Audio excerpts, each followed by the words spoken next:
Oh, je vous salue, vous qui aimez Dieu de tout votre cœur, qui avez confiance en Jésus-Christ.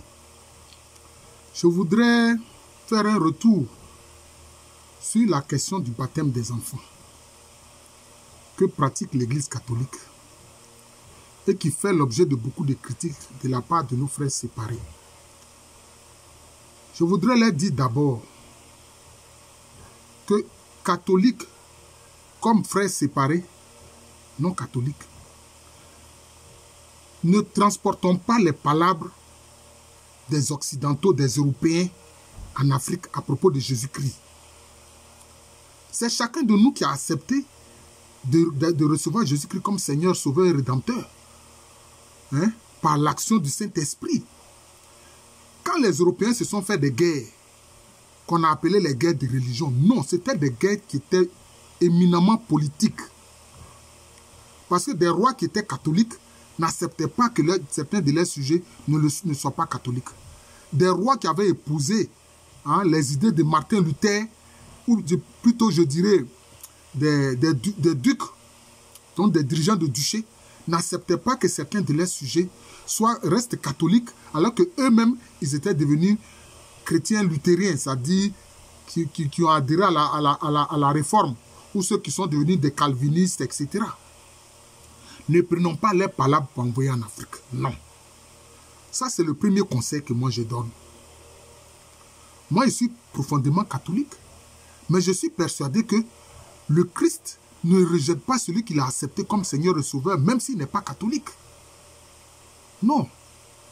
Parce que Jésus-Christ, d'abord, c'est une personne qu'on accepte comme Sauveur, Seigneur et Rédempteur, ou non.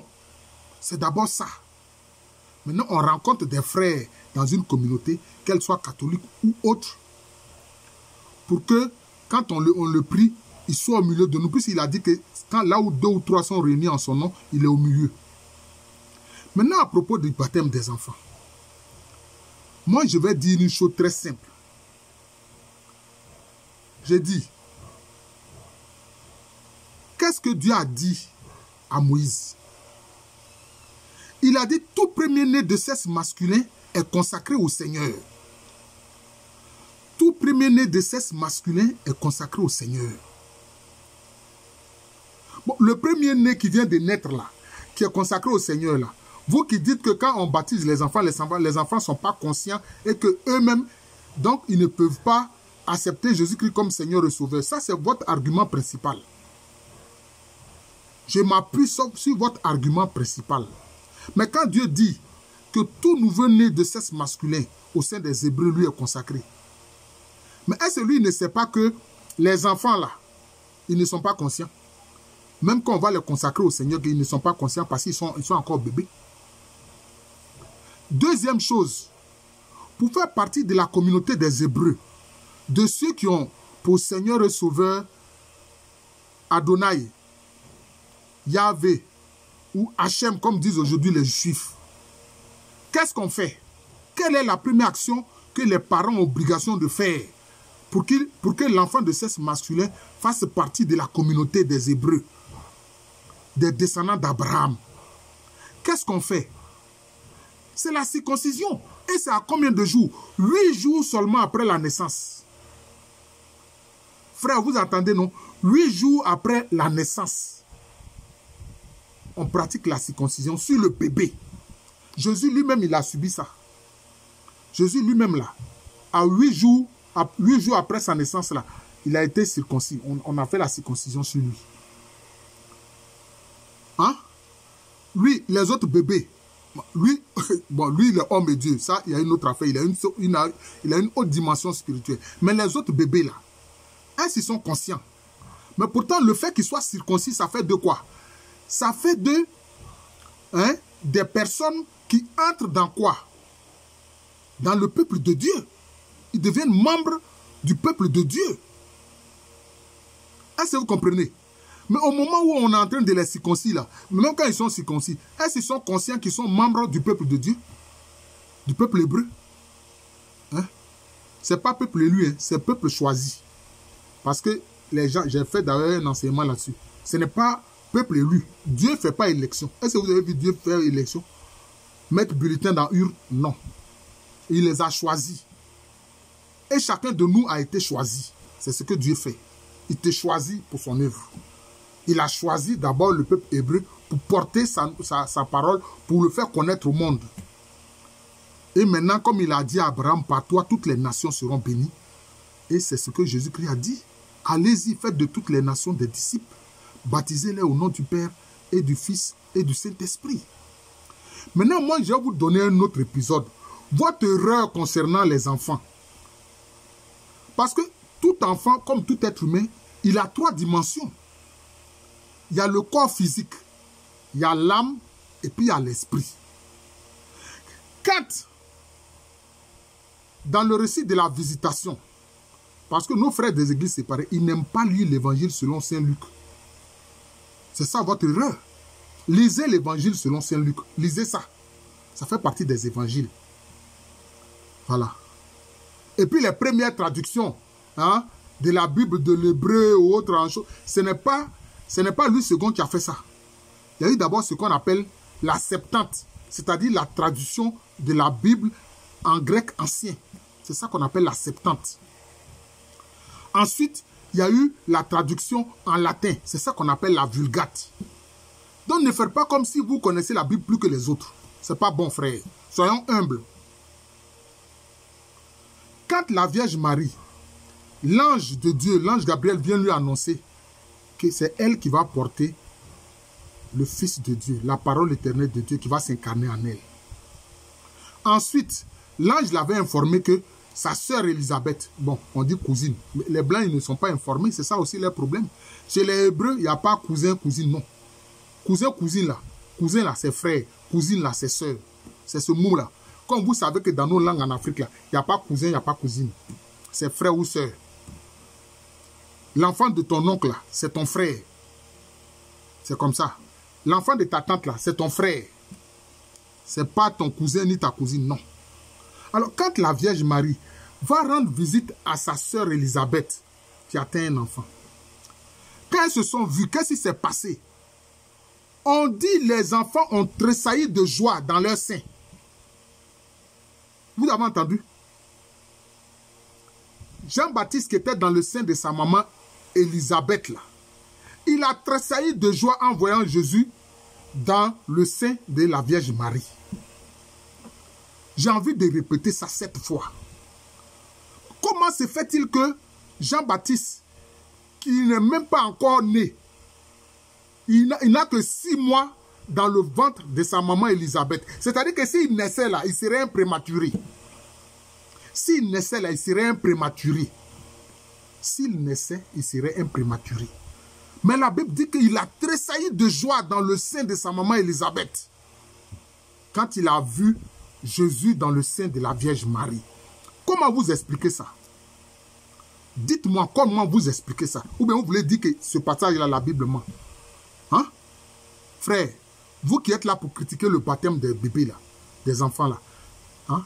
Est-ce que la Bible ment à ce sujet? Jean-Baptiste a tressailli de joie dans le sein de sa maman Élisabeth en voyant Jésus dans le sein de la Vierge Marie. Vous expliquez ça comment? Parce que vous oubliez les 3 dimensions de l'être humain. Le bébé, il est là. C'est vrai, il est tout fragile. C'est un corps tout fragile. Mais tu connais la dimension de son âme? Tu connais la dimension de son esprit? Hein? Tu sais de quel esprit il a habité? Hein?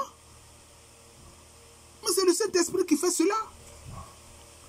Si le bébé n'est même pas encore bébé, je dirais le prématuré encore, dans le sein de sa maman Élisabeth, qui a tressailli de joie en voyant Jésus, son frère, parce que, en fait, cousin, certains diront ça, dans le sein de la Vierge Marie, mais il a tressailli de joie.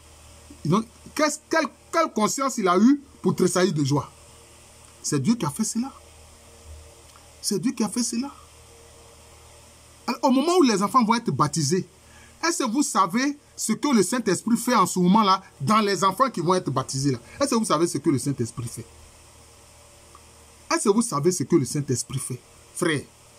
pour dire que non, les enfants ne sont pas conscients, ils ne peuvent pas dire qu'ils accueillent Jésus comme Seigneur et Sauveur, et donc les baptiser, ça ne sert à rien. Non, mon ami, ça sert à quelque chose. Parce que au moment où on va le baptiser, quand on invoque le Père, le Fils et le Saint-Esprit, Dieu est là, Dieu est présent. Et Dieu met sa main sur cette créature qui lui est consacrée. Tout comme le premier-né chez les Hébreux est consacré. Dès le 8e jour, on lui fait la circoncision. C'est de ça qu'il s'agit. C'est de ça qu'il s'agit. Je vois des vidéos, je vois des pasteurs qui sont en train de s'égousiller. Ils disent même que c'est diabolique, même le fait de baptiser des enfants. Oh, vraiment, c'est pas possible. C'est pas possible. C'est pas possible. Oh, Seigneur Dieu. Il y a une bonne compréhension des Écritures. Hein? Les deux exemples que j'ai pris là, si vous êtes honnête là, vous allez reconnaître qu'il y a la vérité dedans. L'enfant consacré, l'enfant de sexe masculin consacré au Seigneur, dès sa naissance, et que le 8e jour, pour concrétiser cela, il est circoncis. Qu'est-ce que tu dis de ça? Le 8e jour, là, le bébé, là, il est conscient. Mais tu ne sais pas, au moment où on va faire la circoncision, on va le consacrer à Dieu. Toi, tu ne sais pas ce qui se passe. C'est Dieu qui sait. C'est Dieu qui connaît la dimension de nos âmes. C'est Dieu qui connaît la dimension de nos âmes. Parce que c'est lui qui nous fait venir sur terre. C'est lui qui nous fait venir sur terre. Tu peux avoir un enfant, ton enfant, il est à la maison. Il est tout petit. Mais son âme est plus grande que toi, son papa. Son âme là est plus grande que toi, l'âme de ton papa. Ou bien son âme est plus grande que l'âme de sa maman. C'est moi qui vous dis ça. C'est moi qui vous dis ça. C'est moi qui vous dis ça. Même il y a d'autres épisodes concernant cela, Jean-Baptiste. Quand les gens ont dit, mais on pense que peut-être l'enfant va être appelé Zacharie comme son père. La maman a dit non, son nom c'est Jean. Quand Zacharie lui-même là, il est sorti de son mutisme là, du fait que l'ange avait fermé sa bouche pour ne pas parler. Quand il a parlé, là, il a pris machin. Est-ce qu'il avait parlé en ce moment là? Il a même pris une ardoise ou bien un écriteau. Il a écrit son nom est Jean. Les gens ont dit, mais hé, mais que sera cet enfant? Que sera cet enfant? C'est ce que les gens se sont dit, mais hé, mais que sera cet enfant? Ils se demandaient ce que sera cet enfant, sa dimension spirituelle. Donc, sachons, raison garder. Ne faisons pas des palabres au sujet du baptême des enfants. Mais moi, je vais vous dire une chose.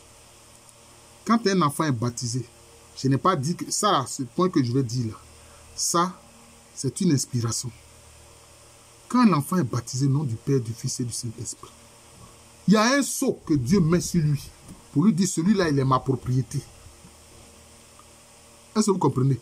Pour dire que celui-là, il est ma propriété. Il a été baptisé au nom du Père et du Fils et du Saint-Esprit. Je mets mon sceau sur lui. Bye. Il est ma propriété. Il va me servir toute sa vie. Satan n'aura pas de part en lui. Le démon n'aura pas de part en lui. C'est de ça qu'il s'agit. Si vous êtes malin là, baptisez les enfants. Pour que le sceau du Seigneur soit sur eux. Mais n'attendez pas que le diable vienne mettre le sceau sur l'enfant. Hein, jusqu'au moment où vous pensez que c'est maintenant il va dire oui, j'accepte Jésus comme Seigneur et Sauveur de ma vie. Hein? Le diable, là, lui, il viole. Hein? Le diable, lui, il viole. Voilà, lui n'attend pas comme Dieu qui veut attendre que toi-même tu dises de ta bouche que oui, je reconnais Jésus comme Seigneur, Sauveur et Rédempteur. Le diable, lui, c'est un violeur, c'est un voleur. Lui, c'est un violent. Il vient, il prend possession de toi. Sans ton avis, ni ta parole. Voilà, c'est de ça qu'il s'agit. Donc, il faut faire attention. Voilà. Voilà. Ne venez pas dire que l'enfant n'est pas conscient. Si l'enfant n'est pas conscient, pourquoi est-ce que Dieu a permis que Jean-Baptiste tressaille dans le sein de sa maman de joie? Quand il a vu Jésus, il a vu Jésus. Chacun était dans le sein de sa maman, mais il a vu Jésus. C'est de ça qu'il s'agit.